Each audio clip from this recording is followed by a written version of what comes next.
Hi, I'm Wayne Reeves. For 12 years, I was chief curator for the City of Toronto. But for 25 years before that, I was an avid Toronto researcher pursuing ostensibly a university path. What I want to do through these sessions with Backlane Studios is teach you to become a better Toronto history researcher.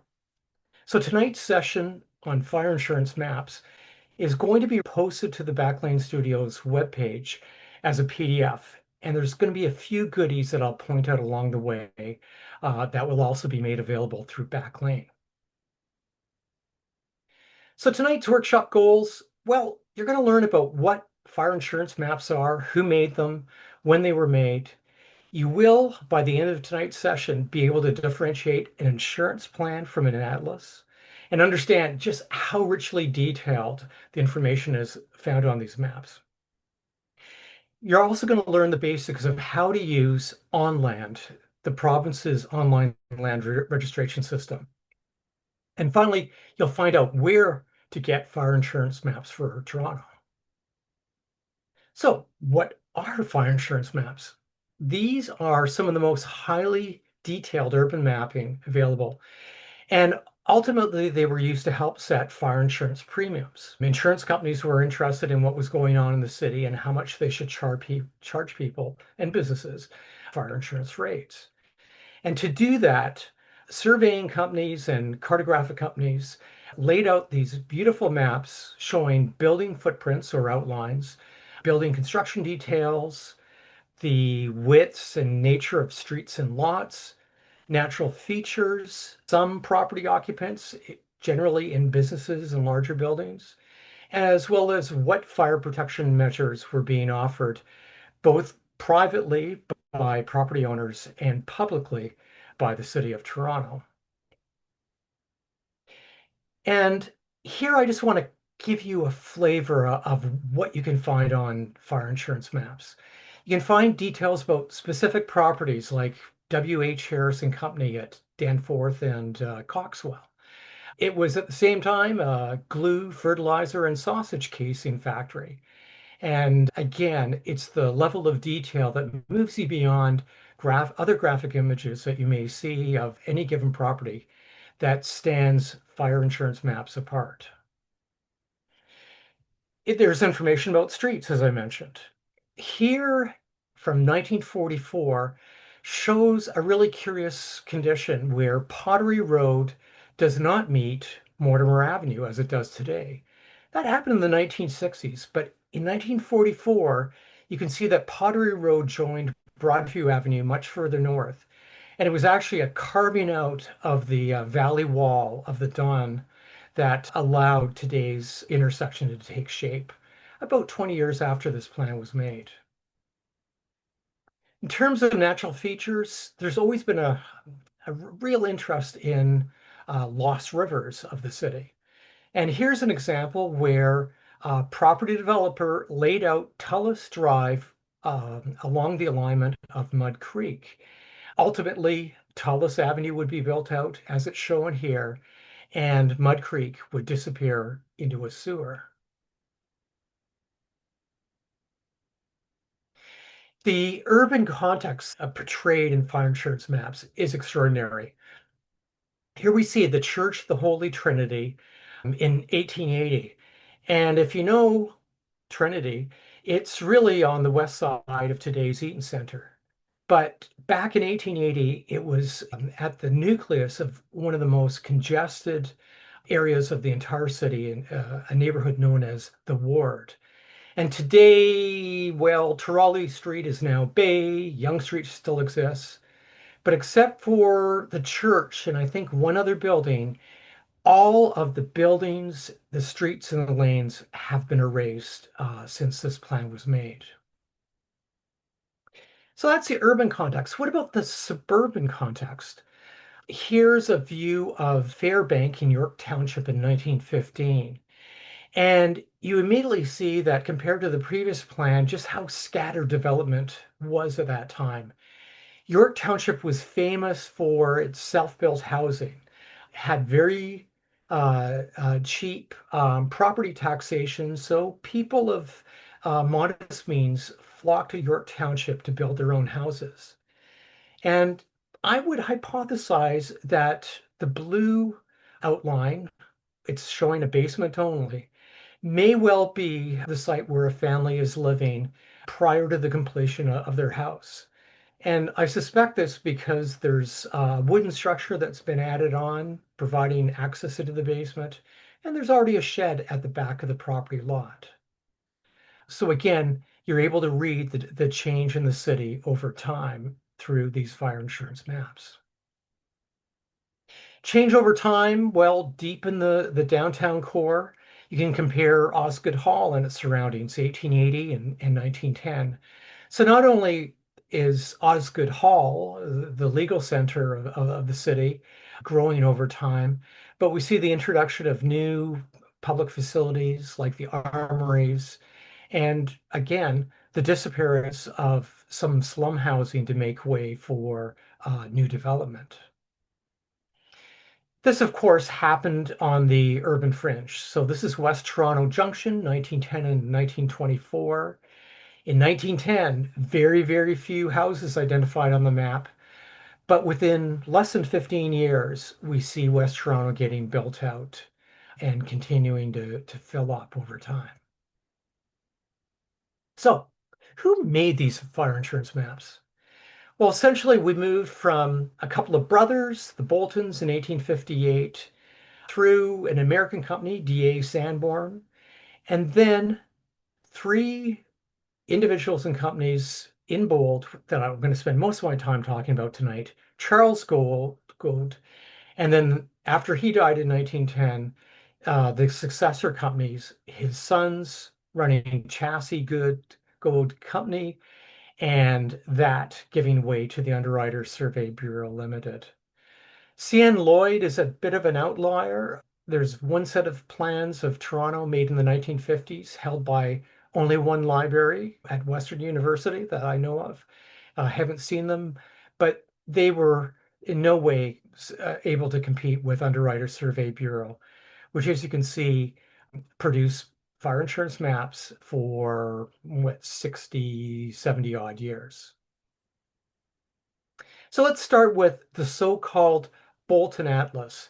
And I say so-called simply because we need to recognize that these were two brothers, two Boltons, two Ontario land surveyors that created the first fire insurance map in 1858. And so the fire insurance mapping is really distinguished again by detailed building outlines or footprints, and also trying to portray some sense of the construction materials. How fireproof are those materials? Wood burns easily, red doesn't burn quite so easily. And so on 30 sheets produced in 1858, buildings in red are either in brick or stone, and gray materials represent wood for other structures. Now, DA Sanborn in Toronto, I asked this question because we know that 15 sheets were produced in New York City in 1875, but none of them currently exist in any map repository. If you search the Library of Congress, which is the greatest source of Sanborn fire insurance plans, mainly made in the United States, you will find Toronto, but unfortunately, it's Toronto in Ohio and Toronto in Kansas. So again, if you find any Sanborn plans from Toronto, Ontario, run as quickly as possible to the Toronto Reference Library or the City of Toronto Archives or the Library and Archives Canada, because you will have some very, very special objects. Now, we know about Sanborn's work in Toronto thanks to Charles Gould. He starts doing insurance mapping based out of Montreal in the mid 1870s. In fact, he revises some of Sanborn's plans, but not for Toronto. So here's an image of Gould in 1879. He would produce both insurance plans and atlases, and we'll talk about the distinction between the two over the course of the session. As I mentioned, after his death in 1910, His sons form a company honoring their father's name. They would produce fire insurance plans for Underwriters Survey Bureau for a few years. And then into the 1920s, they would continue to update Gode's Atlases of Toronto. But basically, they came to an end in the early 1930s and sold all of their remaining paper stock and their intellectual property to Underwriters Survey Bureau. And that's again represented by the image on the far right of the screen, which again produced plans for Toronto from 1917 until 1973. Okay, so I've mentioned insurance plans, I've mentioned atlases. Let's see what's in each of those objects. So for both types of fire insurance maps, their coverage expands as the city grows. They came in multiple editions and volumes, many of which were revised over time. But it's key to remember not all parts of the city were revised at the same time. We'll talk about this later in the session. Insurance plans have sheets. Atlases have plates. Plans are larger in format. Atlases, they're a bit smaller.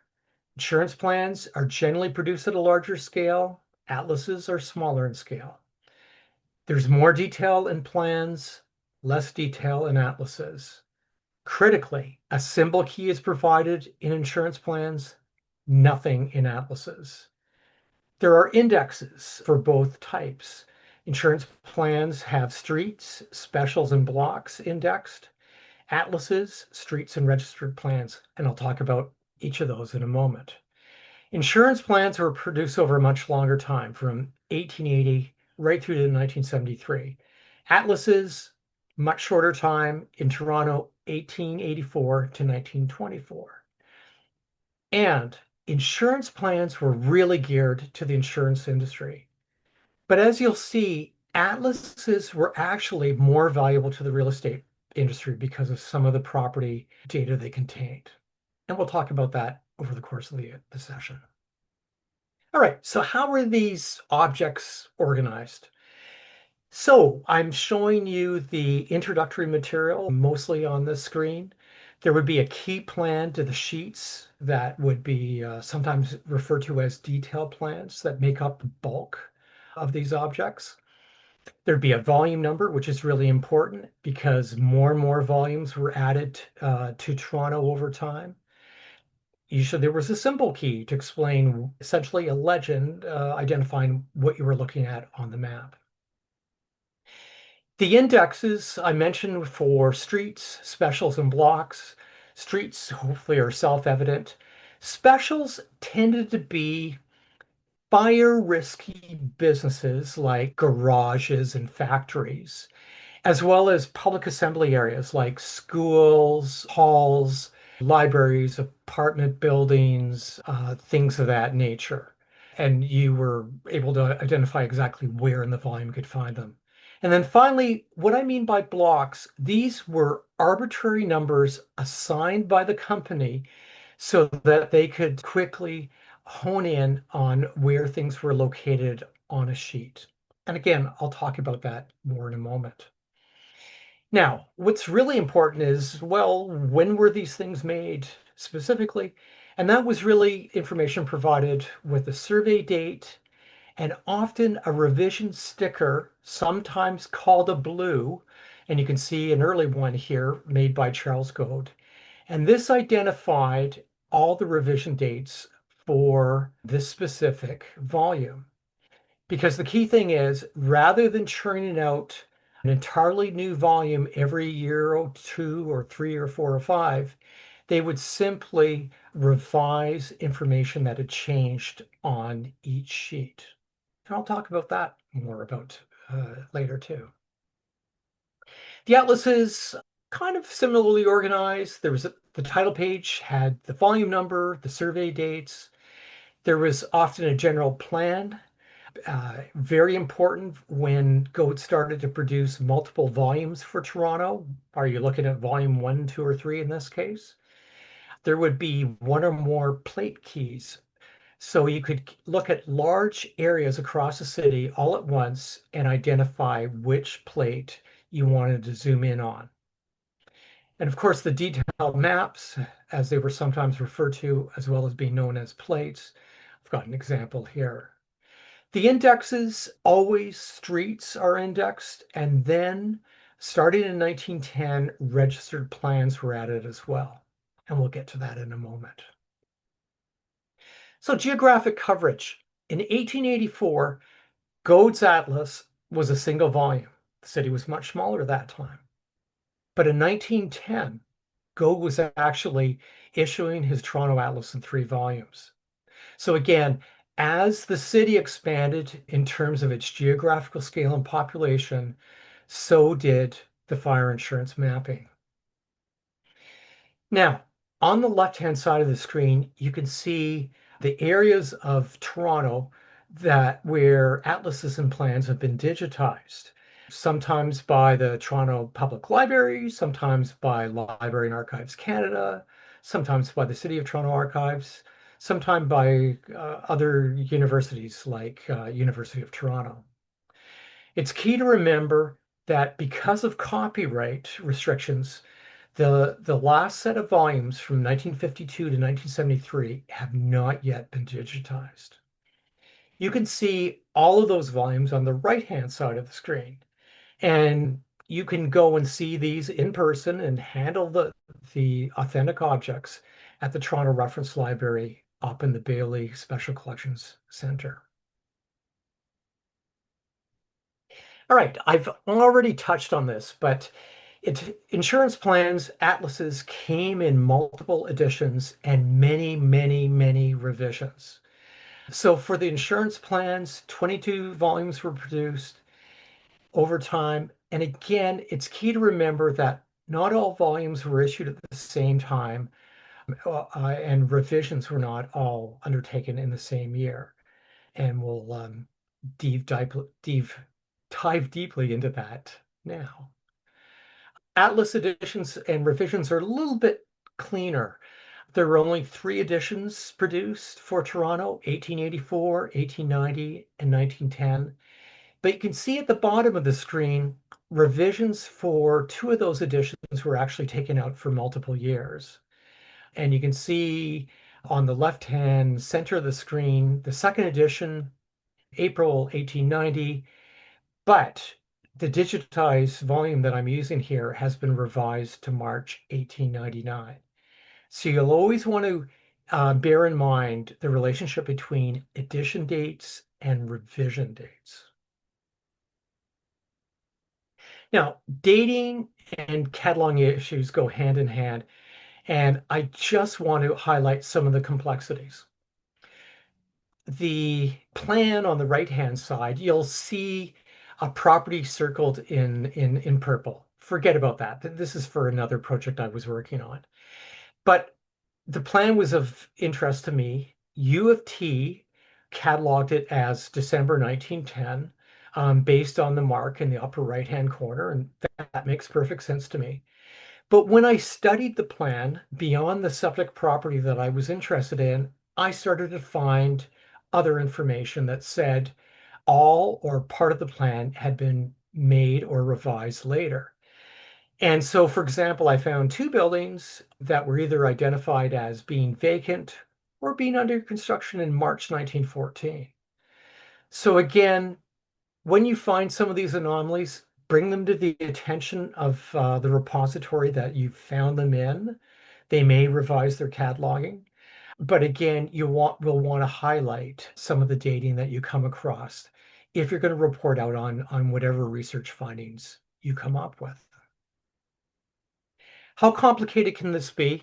Well, these are facsimile plates from an atlas dated 1923 at the Toronto Reference Library. So you can handle these, photocopy them, shoot them with your camera. They're easy to find on the second floor of the reference library. So it's stamped 1923, but you'll find references on the plates to other years, 1913, 1914, 1924. And again, some of these are reprint dates or revision dates. And in the case where it says reprinted 1924, I suspect that this whole volume actually should be cataloged as 1924 and not 1923, because again, you'll always want to identify what is the latest date of revision that you can find. Now, along the way, you will find on some insurance plans other dates of revision. So the sheet we're looking at initially issued September 1926, revised to September 1941. Between those 2 years, there were other years of revision, and there was 1 year of revision after 1941, just to make things even more complicated. So you can see 1936, 1939, 1933 are interstitial years between 1926 and 1941. And I've bolded it. A slip has been added in showing the change of name to Lakeshore Boulevard to Lakeshore Boulevard West in February 1960. Is this complicated? Sure, it's complicated, but we'll sort through it. And we'll sort through it by understanding what these slips, sometimes known as addenda slips, sometimes referred to as correction slips. Other people call them revision slips. Librarians love to simply call them paste-ons. This was information that was cut out from another sheet and stuck on to an earlier edition. And we see here an example. The original data survey for this volume, October 1930, revised to August 1945. But we also know between those dates, at least one other revision came in April 1935. Now, some people talk about the insurance plans being built up like wedding cakes and layers. So here's a great example. The base layer we know is 1930, but on this plan I looked at, I was able to detect one layer laid on top, a second layer, a third layer, and even a fourth layer, taking us into 1945. And so you can imagine that if magically, if I had 5 copies of this same insurance plan, I might steam off some of these correction slips to see what information is held below them. So it's very much kind of a cartographic form of archaeology that we're indulging in here, of trying to understand the sequence of revisions that happened over time to any given volume or edition. Okay, I've only seen one example of this. So this is an insurance plan held by the Toronto Reference Library, and it shows you part of the process of revision where someone has actually simply drawn out on tissue paper and then glued the findings in, and it looks very unlike the stenciled and printed revision slips that we've already been looking at. So again, this is a really rare example of a work in progress. It's possible this volume was later revised by other people and held by other repositories and may look a bit more finished than it does here. Now, Toronto Reference Library has a number of sheets which contain information about all these correction slips. And I find them a little bit mind-blowing. The one on the right shows all these details that surveyors have gone out into the field, identified changes, corrected them, probably in pencil on another piece of paper, taken them back to the office, had a draftsperson make them all look nice and pretty, taken them down to a printing press, and assembled all the information, all these different revisions onto a single sheet, which then would be cut apart and the individual slips glued onto those volumes. On the left-hand side, I think what we see are different plate numbers so that information about the revision times and how many revisions were expected to be applied to a given sheet would be identified. So this is really a work in progress. This is one of the stages of building up the wedding layer cake.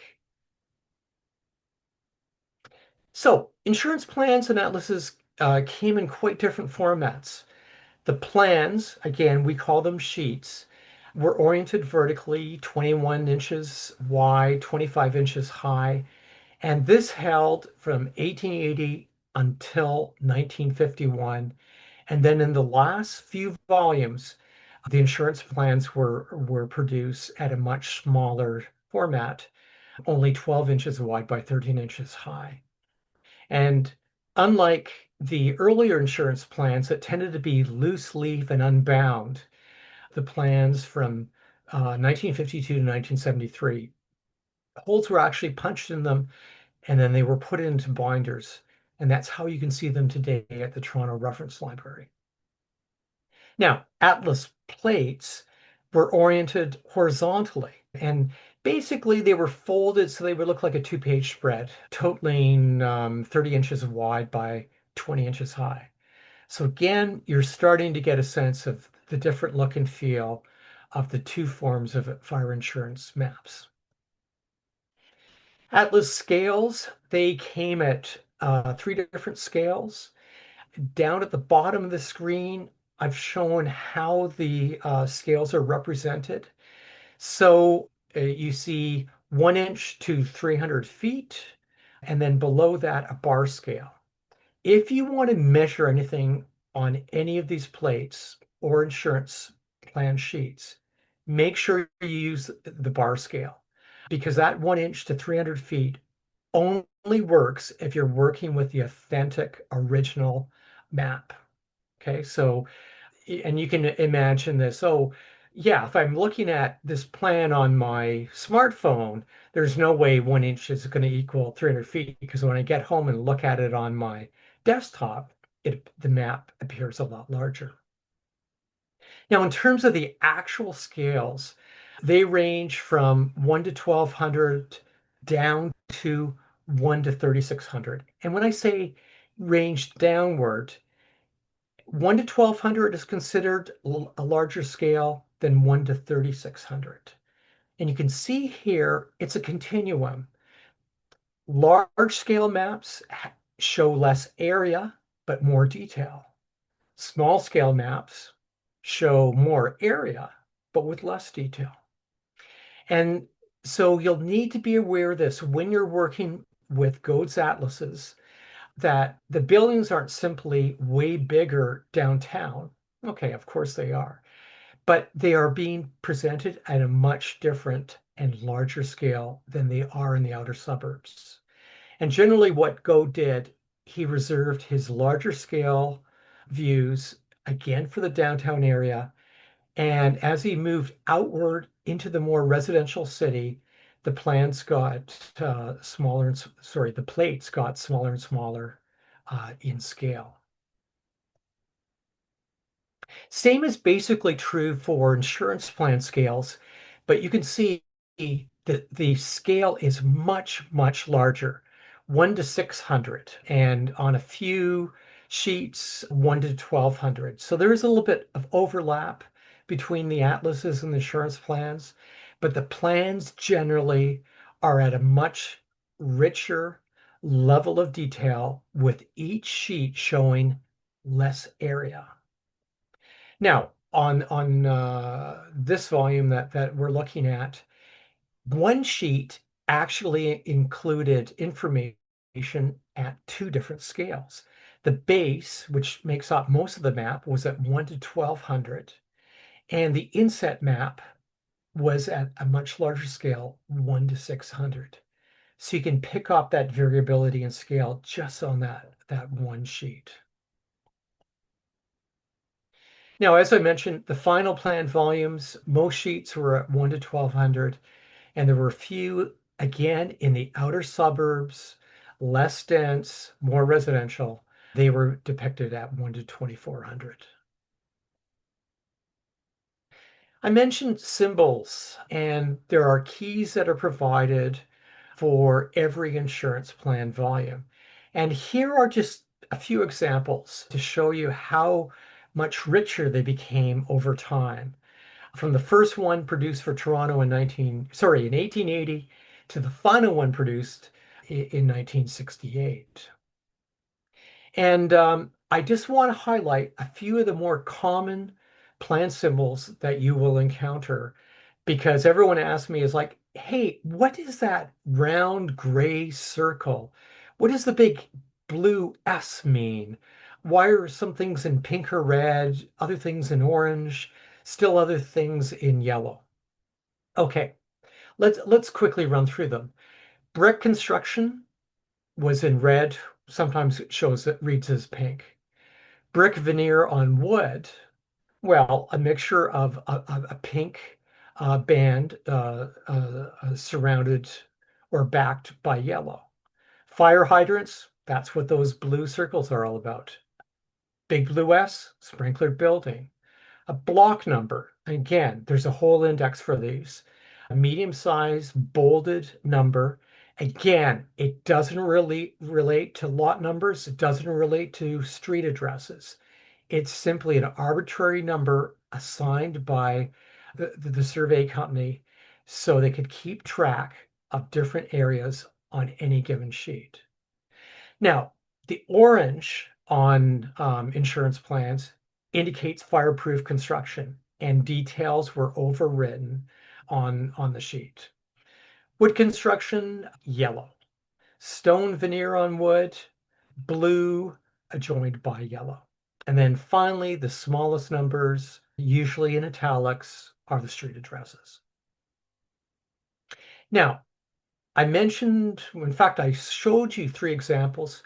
What I've done is I've created at a fairly large scale, the six symbol keys that I have noted as being used on Toronto fire insurance plans from 1880 to 1973. And a PDF is going to be available at backlanestudios.ca. And you feel free to download it for free, and it will help when you're looking at plans either online or in person. Now, what about atlases? There was no symbol key provided, no legend. This causes some interesting questions. Well, are you supposed to just guess what the colors are? And the answer is yes. But generally, you're following the layout and that was provided in the insurance plans, also made by the same individual or company, Goad or Goad and His Sons. And here, yellow means something a little bit different. You will see research guides that will say on atlases, all yellow means wood. Well, I have compared a number of buildings, and usually yellow means wood, but sometimes it means brick veneer, sometimes it means rough cast or plaster facing. Okay. The red, which sometimes appears orangey or pinkish, represents lower risk building materials. And again, you will find research guides that say everything in red means brick construction. This isn't true on atlases. Sometimes it means stone as well. And I'll get into that in a moment. The numbers are a bit more complicated on atlases, and it would have been useful if some more guides had been provided. The smallest numbers are street addresses. A little bit larger numbers are lot numbers. Numbers inside boxes indicate registered plans, and bolded numbers, which you don't actually see on this example, are large lot divisions. And I'll talk about both registered plans and large lot divisions in a moment. Okay, let's get back to construction materials on atlases and plans. And this is where I want you to be able to confidently tell people I'm working with an atlas, red or pink does not always mean brick. And I want to use a great example of a building that still exists. It's part of the Gooderham and Wards distillery down on the waterfront, or what used to be the waterfront. And you can see an atlas plate from 1910 on the left-hand side. And it shows an entire footprint all in pink. So do you read that as brick? And the answer is you cannot. Because when you look at the same building on an insurance plan sheet, again with much richer detail, you'll see that part of the complex is in blue, which means stone construction. And that, in fact, is what's there today. So again, I just want to highlight pink or red on an atlas usually, often means brick, but not all the times. Sometimes it's stone. Okay, one more wrinkle. Same site, Gooderham Worts, but let's look at wood construction. In the two red circles on the plate and on the sheet, you'll see residential construction houses. And those houses are all in yellow, and that probably means that they're wood construction.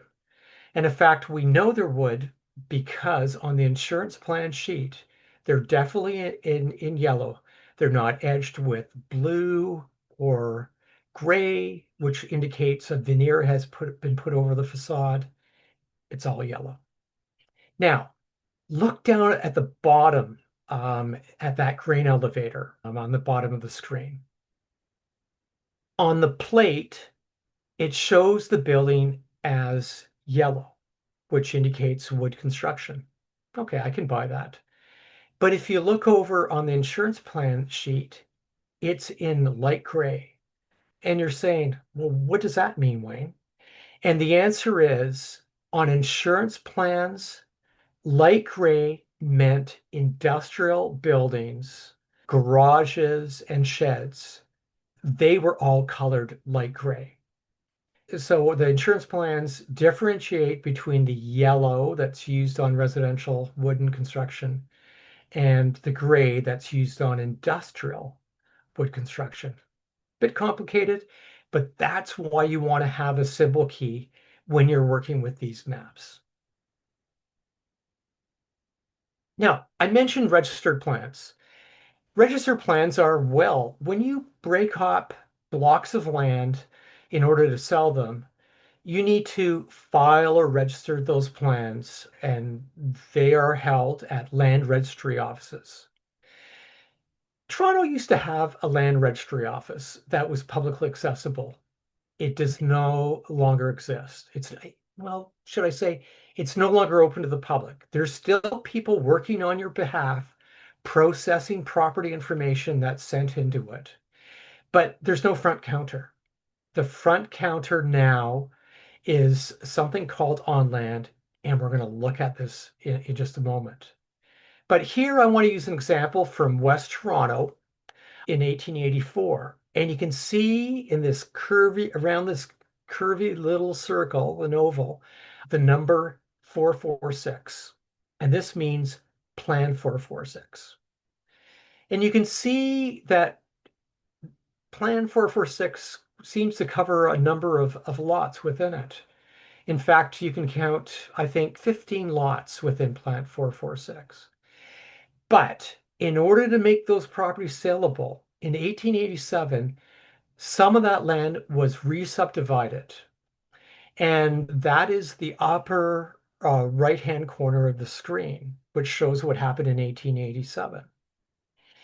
And that block of land was re-subdivided further. And so that by 1910, plans 446, 677, and 943 were in operation. And if you own property or you get a tax bill from the city, you will often find plan information, lot information, concession information, and this is what is being referred to. So, okay, this looks a little bit complicated. Let's complicate it even further. And that is the fact that just because you subdivide land or register a plan doesn't mean it's always implemented.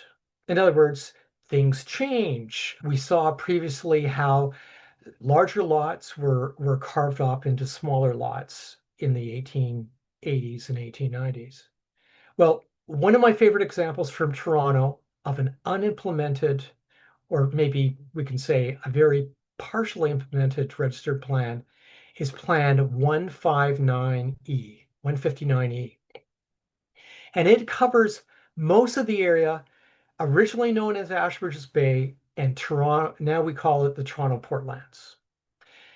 So in 1896, this was all city property, and the city engineer registered Plan 159E. So the marsh wasn't filled in that time, but it showed a proposal to lay out streets and lots. So this eventually became displayed on a goat's atlas plate. And we see this down in the bottom left-hand corner on a plate from 1910 revised to 1923. Okay, well, that looks pretty interesting. But the truth was, by 1923, that area had undergone further planning. And we can see this in the upper right-hand corner where plans 159E, 520E, and 540E are now all in play. In fact, 159E was only used to define the layout of Keating Street, which is now Lakeshore Boulevard.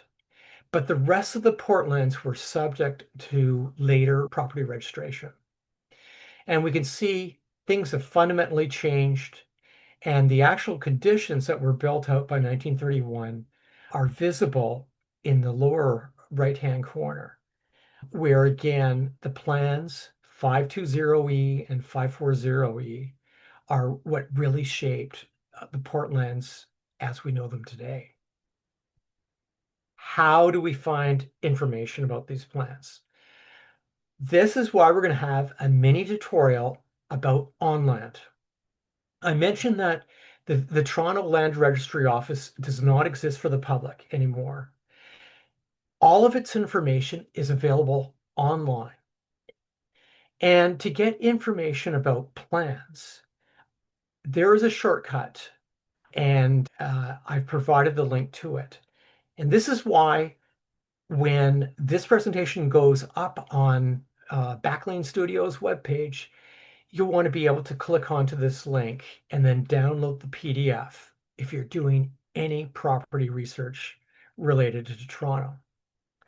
So when I clicked on this PDF, up came some information.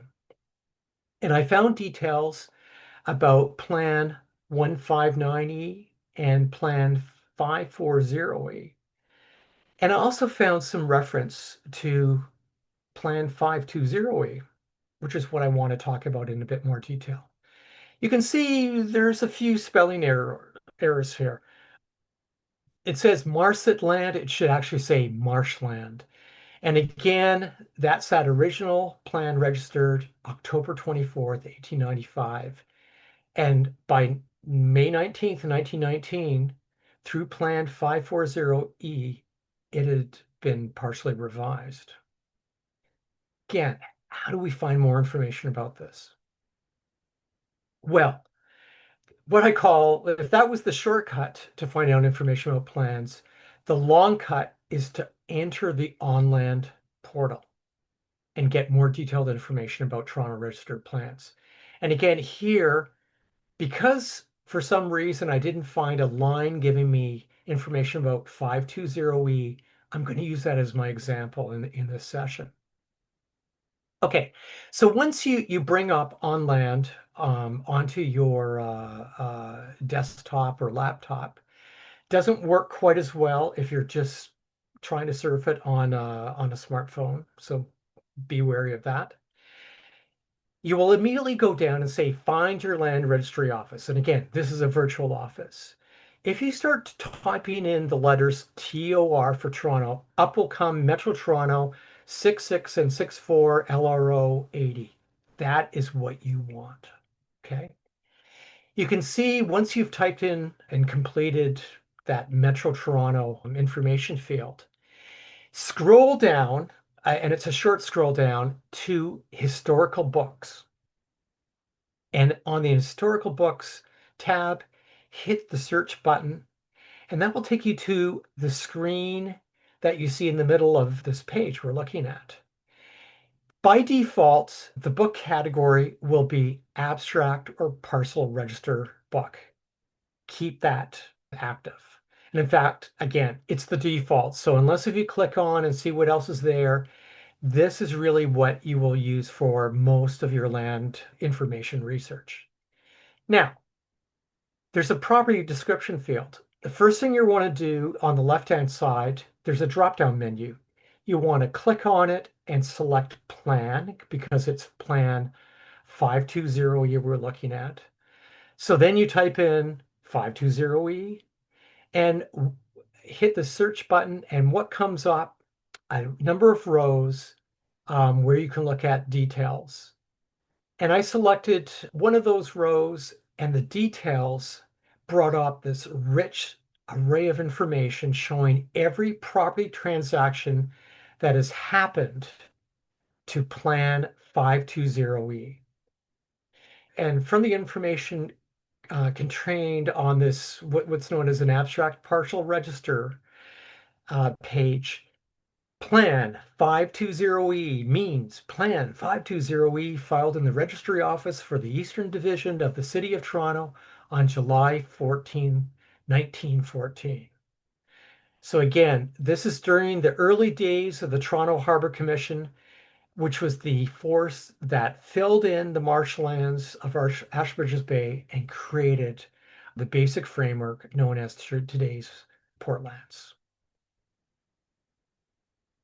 Okay, so you're going to say, Wayne, there's a lot of written information on that page that you sampled.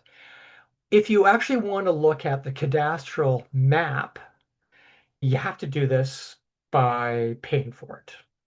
So to get a copy of the actual registered plan, you need to click on this link. So it's again on the OnLand virtual land registry office webpage. And when you click on that link, it will take you to instruments, plans, and evidence. But the key thing here in the registration number box, do not type in 520E. It will show no records produced.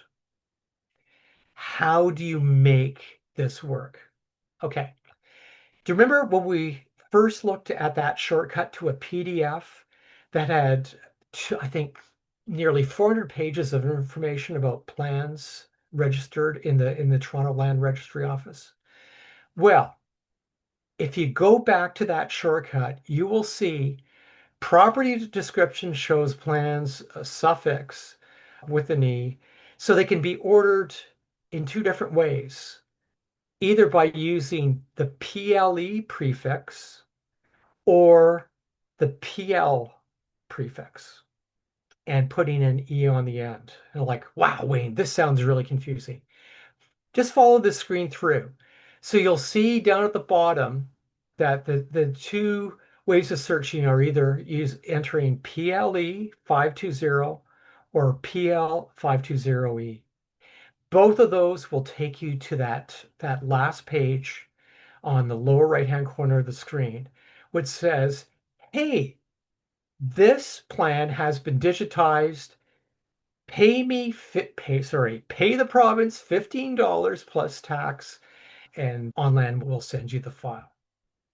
Now, if you were looking at some other plan and it returned no results and you had done everything that you thought was right, the screen that says no results found will also say, hey, maybe it's because that plan has not been digitized yet.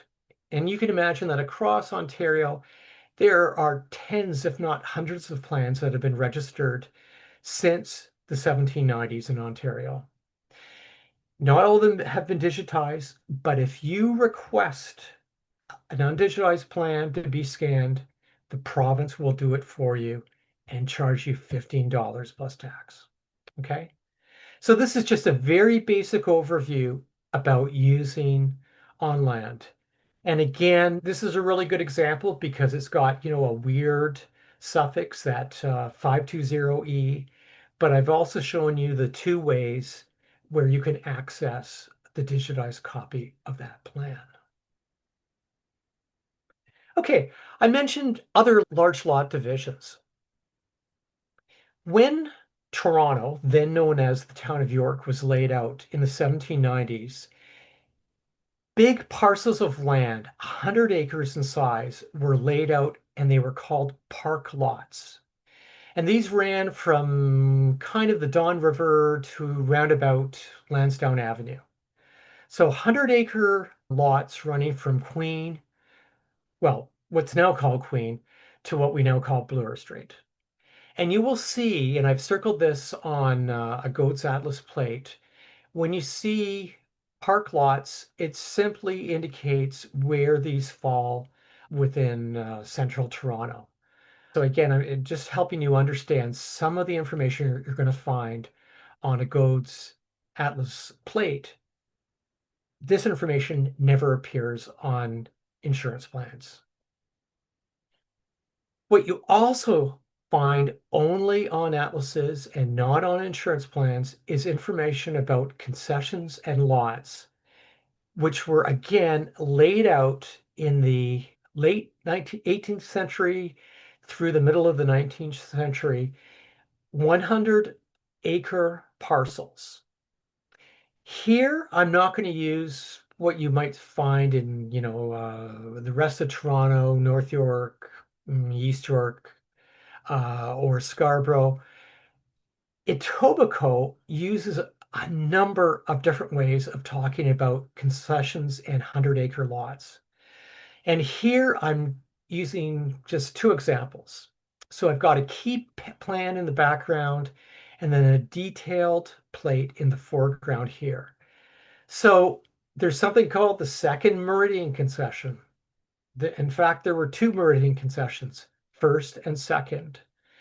And here they point to the bolded, fairly large numbers, 13, 12, and 11. Those are the lot numbers, the 100-acre lots laid out within the second meridian concession. And Etobicoke, to make things even more perplexing, had something called the King's Mill Reserve. So a huge block of land that again carved up into ranges 1 through 5, running north to south, and then lots running east to west. And here I've got range 2 of the Kings Mill Reserve, and with red lines running to lots 2, 3, and 4. So, for example, take that example where I landed on the number 3. So you would cite this as lot 3 of range 2 of Kings Mill Reserve, comma, Etobicoke. Sounds incredibly complicated, but once again, here's a link provided by the Etobicoke Historical Society that explains how land was broken up after your Canadian settlement in Etobicoke from the late 18th century through the 19th century. So an explanation of how concessions and lots worked at that time. Changing street names. This is one of the more fun things I found about working, especially with the Atlas plates, although street name changes are sometimes also found on insurance plans. And here I've circled in red that Sherbourne used to be called Caroline. Princess Street was corrupted from Princes Street. Duke Street was formerly known as Duchess. And then King Street East was formerly known as Duke Street. Oh my goodness, this is complicated. Street names change in Toronto all the time. And Goad realized this. And also realize that when registered plans were filed with one street name, by the time they were implemented, maybe a different street name had been assigned to that property development. And so to do that, the names and the name changes are identified on the plates and in the street indexes that are provided. So it's a really great way of finding if the street you lived on used to be called something else way back in time. Now, this also has some interesting wrinkles. And the message I want to leave you with here tonight is every primary historical research source has its flaws. And here's a great example. These plates and sheets I've been talking about in this session look, detailed and accurate and what have you. But I want to show you just one example where Goad let me down. So looking at the lower left-hand corner of the screen, this is an excerpt from the Village of East Toronto, its minutes, where in 1888, renaming bylaw was passed. And what happened in 1888? Council resolved that the name of Lakeview Avenue be changed to Gerrard Street. It's like, okay, that makes sense. But that's 1888. If you go to the Goads Atlas editions and revisions, starting in 1890, 1893, 1899, 1903, what was renamed to Gerrard Street is still called Lakeview Avenue. Strange but true. And it's not until 1910 that this error is corrected. So again, the message here is always be aware that there could be small failings in the historical sources that you use, even really key primary sources like the fire insurance maps. Now, street name changes, well, you want to be aware of them when you're working with fire insurance plans, but you also want to be aware of them when you're working with city directories and other source materials. So what I have done, I have compiled a guide that's going to be available at backlanestudios.ca as a Google sheet showing, as far as I know, all of the Toronto street name changes from 1834 to 2001.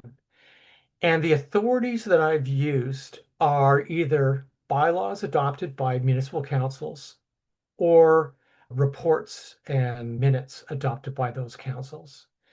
Because again, I'm looking for the core authorities. No, I don't want to know that Uncle Bill told me that Maximilian Avenue used to be called Walter Bean Street. I'm just making it up. But again, don't rely on hearsay. I went back to the original authorities where the municipal councils changed street names. So you'll find information about the year that it happened, the exact authority that was used, which municipality within Toronto it applied to, and some additional notes. And by municipality, I'm saying, you might say, well, Wayne, aren't we all talking about the city of Toronto? And I want you to remember, Toronto was built up of many predecessor municipalities. Places like Village of Yorkville, City of West Toronto, Village, later Town of East Toronto, Swansea, Forest Hill, Brockton. I can go on and on and on. All of those municipalities were annexed by the City of Toronto, but all of their bylaws came with them and remained by and large in effect. And this caused some problems. And you can imagine that there's a Queen Street, or there was a Queen Street, maybe in Parkdale or Forest Hill or Brockton, that was not the same as what we call Queen Street, East or West today. And as a result, the city of Toronto constantly revised its list of street names to deal with duplication or triplication, quadruplication, what have you, names that sounded similar. Many of these problems were rectified over time, and I've tried to capture that as well. And so in the notes field, when a change is made, I indicate what ward that happened in, because often they would say, there may have been another Birtle Avenue somewhere else in Toronto, but only this one in Ward 6 was changed in 1905 to become Abbott Avenue. So again, because this is going to be available as a Google Doc, you'll don't have to scroll through it. You can simply use Control F or another search function and very easily determine if the street you were interested in has had its name changed. Okay, we're just coming up on the end of this session. I just want to mention a couple of other fire insurance maps that were prepared. These were all done by Charles Goad.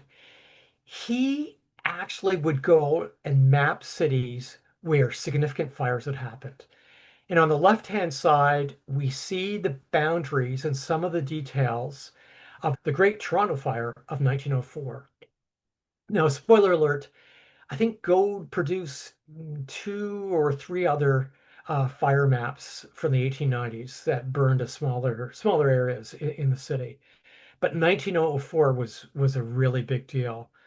And I just love the annotations here. These are all brick and a few stone buildings, and so many of them simply are overwritten, all gone due to the fire. Um, what we don't see very often in Gode's fire insurance maps are architectural features.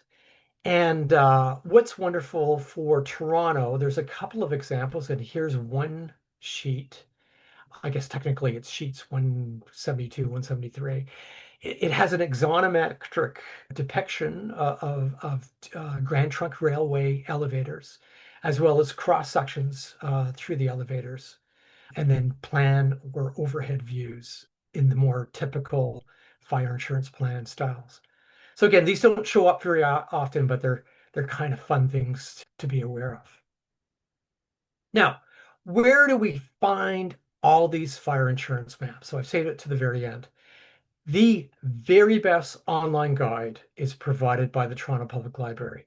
And again, once you get access to the PDF, you can click on this link, or when you're on the Toronto Public Library's homepage, simply type in fire insurance plans, and one of the links will take you to this page.